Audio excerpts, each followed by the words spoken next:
So going out takes a lot of thought and organization on the part of the adult and honestly on the part of the children as well. And we want the children to have these experiences so that they can get all that information that exists outside of our classrooms. For one reason, we don't want them to be limited by what's inside the classroom or what the teacher knows. But also, we really want them to have this practice being out in society and being responsible for themselves in a really pretty safe and limited way. So they're just getting lots of practice of being able to navigate, and oftentimes scaffolded by the adults until they're able to do it more on their own. We want the children to have this experience with independence. And independence means doing things themselves, but it also means knowing when you need help and asking for that help.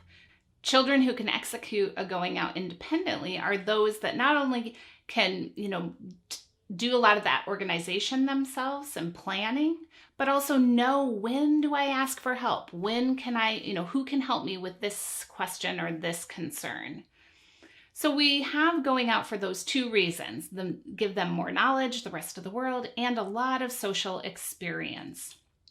And we have a lot of things we have to consider to allow for that to happen.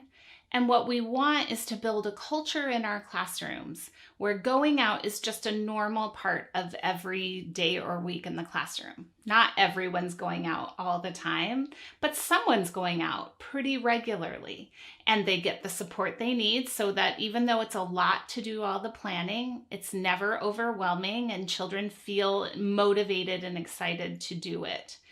And we also need to remember too that yes, we're going to do our best to build them up to be as successful as possible, but also that when they're unsuccessful in some way, they learn from it.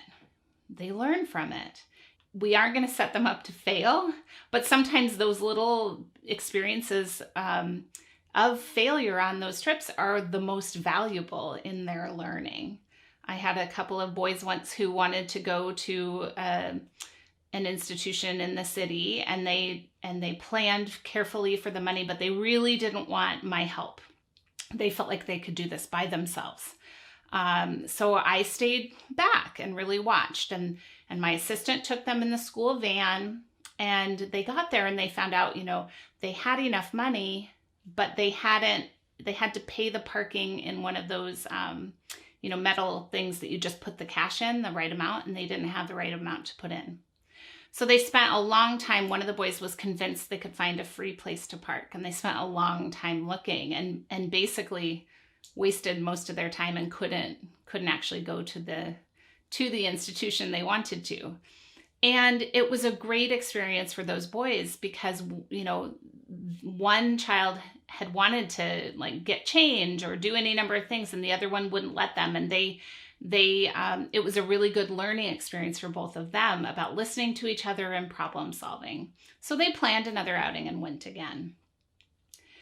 We want the children to feel confident they can do these things. We want them to be excited about it. And we want them to learn from everything else in society, both the research reason they want to go out and all the sort of learning that happens about society along the way. So I can't encourage you enough to make sure that going out is happening. It's an essential part of cosmic education. It's an essential part of the child's development and their developmental experience. They need to be able to go out. And it does take planning and time and thoughtfulness and sometimes a lot of advocacy with our administration and parents. But the payoff is huge when children feel confident in their ability to get the information they want and to navigate society to do that. We're really, it's foundational for the development they have to be working on as they transition into the third plane of development. So it's really key, and it's so much fun. It's just so much fun for them and for you when you get a chance to go accompany them as well. So take heart and try to get these things going in your classroom. You'll really, you won't regret it. It's just such a wonderful aspect of a Montessori elementary environment.